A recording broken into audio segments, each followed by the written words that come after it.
High. I know एक दिवसाचा break झालेला आहे आणि काल आपल्याला समहाऊ आपण मिस केलं आहे कालचं लाईव्ह.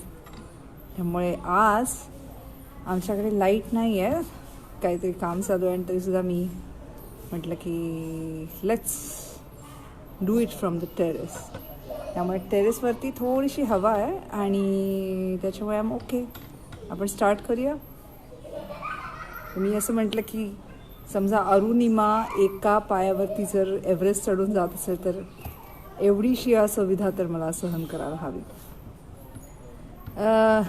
आपण परवा बघितलं होतं की अरुणिमा एव्हरेस्ट बेस कॅम्पच्या ट्रेकला तिने आता प्रारंभ केला आहे आणि मजल दरमजल करत ती पुढे पुढे चालली आहे. नामचे क्रॉस करून, डिंगबोचे क्रॉस करून ती आता पुढे तिचा प्रवास कसा होतो, आयलंड पीकचं चढणं कसं होतं ते बघूया. सुरुवात करूया वाचायला. फिरूनी नवी जन्मले मी हे बॉर्न अगेन ऑन द माउंटनचा अनुवाद पुस्तक, जसा अनुवाद केला आहे प्रभाकर करंदीकर यांनी, मूळ लेखिका अरुणिमा सिन्हा. डिंगबोचे नंतर पुढचा मुक्काम छुकुम, उंची 4730 मीटर इथे होता. तिथे मी एका कुटुंबाच्या घरात रात्री राहिले. जवळपास दुसरं घर किंवा वस्ती दिसत नव्हती. त्या घरातला पुरुष बहुधा दिवसभर झोपा काढत असावा. सगळं कामकाज बाईच पाहत होती. माझ्यासारख्या पांतस्थांची व्यवस्था करणं हेच तिच्या उत्पन्नाचं एकमेव साधन असावं. मार्च ते जून हाच मुख्य सीझन. त्या घरात एक लहान मुलंही होतं. त्याचे गाल अगदी लालबुंद होते, पण कित्येक दिवसात त्याला आंघोळ घातलेली दिसत नव्हती. त्या बर्फाळ भागात आंघोळ ही एक चैनच म्हणावी लागेल. जसजसं वर जावं तसतसं गरम पाणी महाग होत जातं हे मी अनुभवत होते. आयलंड पीकच्या पायथ्याशी एक बेस कॅम्प होता. तिथे बरेच परदेशी पाहुणे भेटले. त्यात ऑडी ग्रुपचा अध्यक्षही होता. आणखीही इतर उच्चपदस्थ होते. पण त्या उंचीवर आणि बर्फाळ खडकाळ टापूत ही बिरुदं वितळून जातात. शेवटी पर्वतापेक्षा हा कोणीही उंच नसतो हेच खरं, बरोबर ना? बेस कॅम्पवरून रात्री आम्ही निघालो. पुढच्या वाटेचा थांग लागत नव्हता. हेडमास्क म्हणजे डोक्यावरचा मुखवटा, इतर जामानिमा आणि हेडलाईट्स लावलेले सगळे गिर्यारोहक एका सरळ रेषेत चाललेले दिसत होते. प्रत्येकाच्या मस्तकाभोवती एक प्रभामंडळ असल्याचा भास होत होता.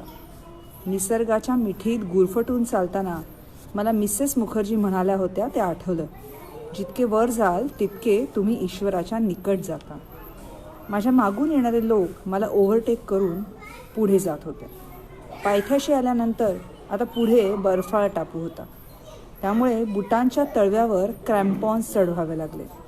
सगळी वाट अतिशय निसरडी होती. एखादं पाऊल जरी चुकीचं पडलं तरी घसरून खालच्या खडकाळ टापूवर आपटण्याचा धोका होता, आणि तेही इतक्या जोरात की शरीरातल्या सगळ्या हाडांचा चुरा व्हावा. देव इथे प्रत्येकाची सत्वपरीक्षाच पाहत होता. बहुतेक वेळा मी थोडी घसरत आणि दोराला धरून पुन्हा वर अशी चढत होते. दोर धरून चढणंही सोपं नसतं. 9 मिलीमीटर जाडीच्या त्या दोराची क्षमता 2000 किलो वजन पेलण्याची असते. तर कितीतरी लोक त्या एकाच दोराला लटकून वर चढत असतात. दोरावरही बर्फ साठल्यामुळे मला पकड गवसेना. बरेच धक्के बसल्यानंतर तेव्हा कुठे मला बर्फात पाय रोवता आला. माझ्या उजव्या पायातही सळई बसवलेली. तो कठीण बर्फ बाजूला सारून पाय रोवण्यासाठी ताकद एकवटावी लागते. तेवढा जोर मला उजव्या पायानं लावणं कठीण जात होतं. मी डाव्या पायानं बर्फावर जोर लावला तर माझा कृत्रिम पाय 180 अंशात वळायचा. त्याला पुन्हा नेहमीच्या जागी आणल्याशिवाय वर चढता येत नव्हतं.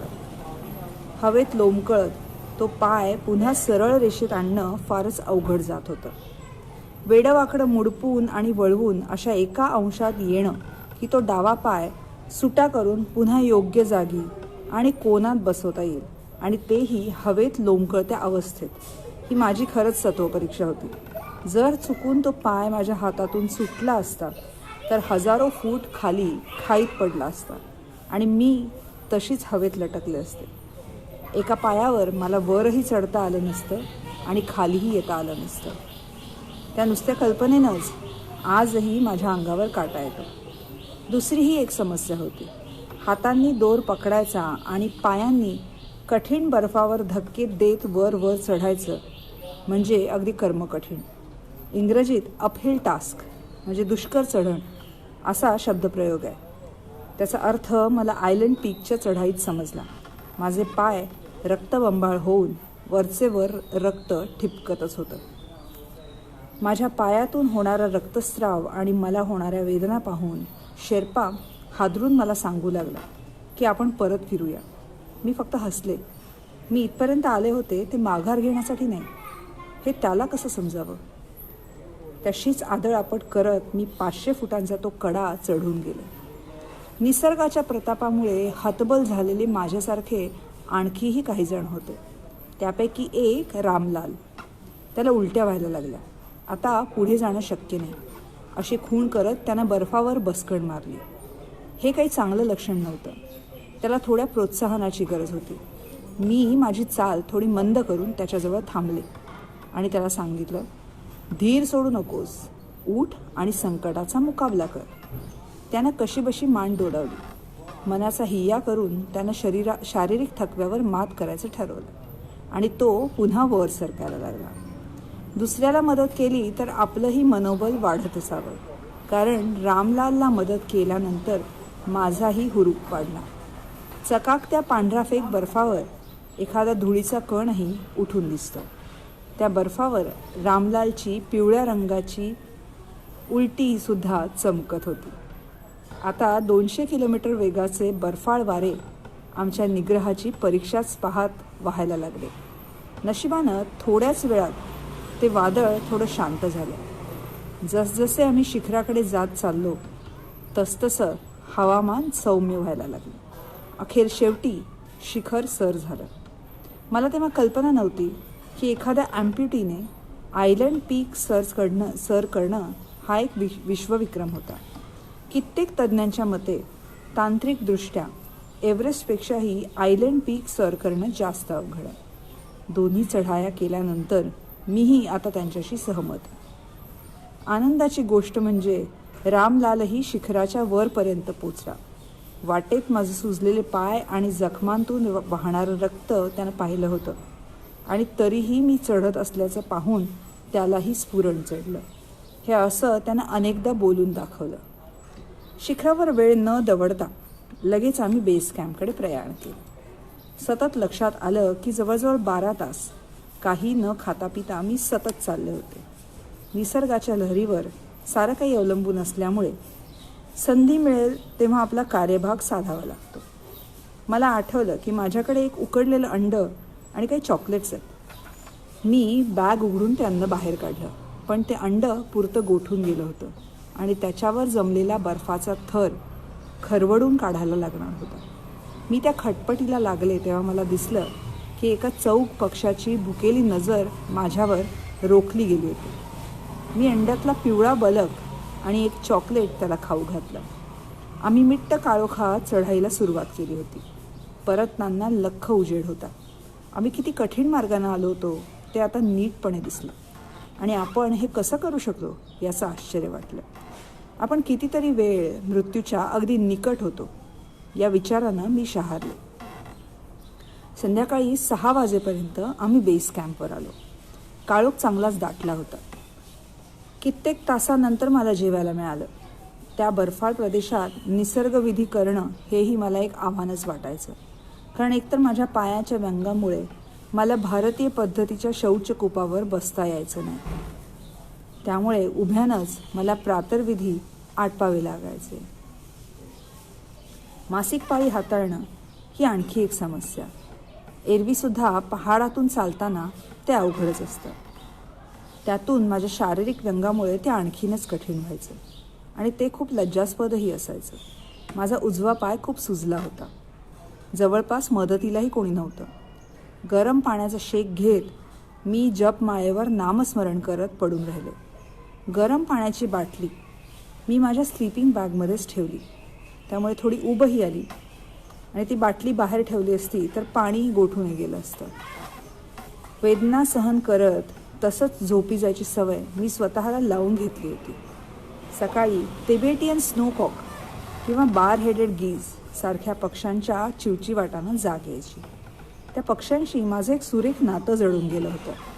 बिछाना सोडण्याआधी त्या पक्ष्यांचं दर्शन घेणं हा माझा दैनंदिन कार्यक्रमाचा एक भागच होऊन गेला होता. दिंगबोचीच्या वाटेवर छुकुंगमधलं ते एकुलतं एक घर पुन्हा लागलं. त्या खोडकर बाळाशी मी थोडं खेळले आणि फोटोही घेतले. दुसऱ्या दिवशी दुपारी 4च्या सुमारास आम्ही दिंगबोचीला पोचलो. अतिथीगृहावर बर्फाचं आवरण होतं. मार्च महिन्यात ट्रेकिंगचा मोसम सुरू झाला की या घरांचं रूपांतर अतिथीगृहात होतं. बाहेरून ही घरं अवकळा आल्यासारखी दिसत असली तरी आतून एखाद्या तारांकित हॉटेलसारखी सुसज्ज असतात. बाहेर बर्फाळ थंडी तर आत छान उबदार तापमान. अर्थात ही अतिथीगृह महागडी असतात. इतर पर्याय तरी कुठे उपलब्ध असतात. आमच्या अतिथीगृहाच्या भिंतीवर निरनिराळे टी-शर्ट्स आणि अनेक देशांचे राष्ट्रध्वज दाखवलेले होते. आपल्या प्रवासाची आणि मुक्कामाची एक पाऊल खूण मागे ठेवून जाण्याची पद्धत असावी. मला शहनाज हुसेनने दिलेला एक टी-शर्ट मी स्वाक्षरी करून तिथे टांगायला दिला. चुकुंगला एक वेगळीच अडचण, तिथे सामायिक शौचालय. प्रत्येकालाच प्रातर्विधी उरकण्याची घाई. मला मात्र इतरांपेक्षा जास्त वेळ लागायचा. पण एव्हाना मी या असुविधेशी जुळवून घेतलं होतं. फेरीचे, ज्याची उंची 4720 मीटर आहे. इथे मी शेवटची हिरवळ पाहिली. त्यानंतर पुढे लोबूचे मार्गे एव्हरेस्ट बेस कॅम्पला जाताना कुठेच हिरवळ दिसली नाही.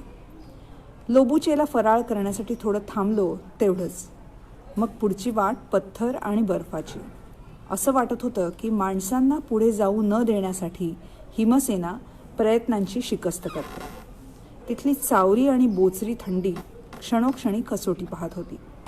या वाटेवर एक पॉईंट असा आहे की तिथून पहिल्यांदा आकाश निरभ्र असेल तर एव्हरेस्ट आपलं सारं वैभव दिमाखात दाखवतो.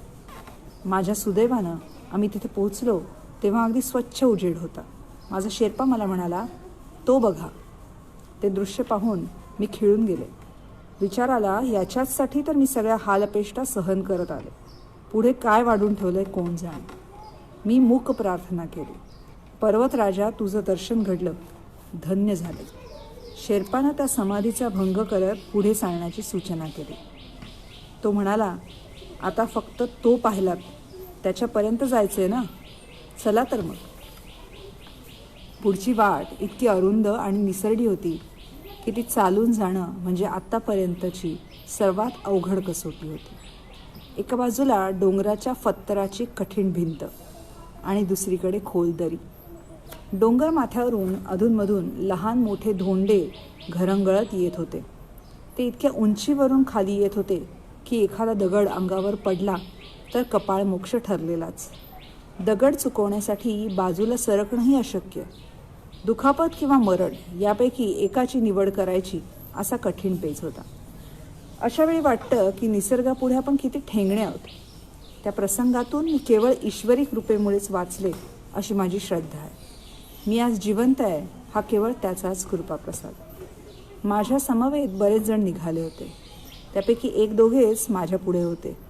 बाकी सगळे मागे पडले होते. त्या जीवघेण्या वाटेवरून पुढे आल्यानंतर थोड्याच अंतरावर बेस कॅम्प दृष्टिक्षेपात आला. ते दृश्य पाहून माझ्या डोळ्यांवर विश्वासच बसेना. तिथे एक जत्राच भरली होती. शेर्पांनी आपापल्या गटाच्या आगमनाची ग्वाही देणारे मंत्रध्वज जागोजागी रोवले होते.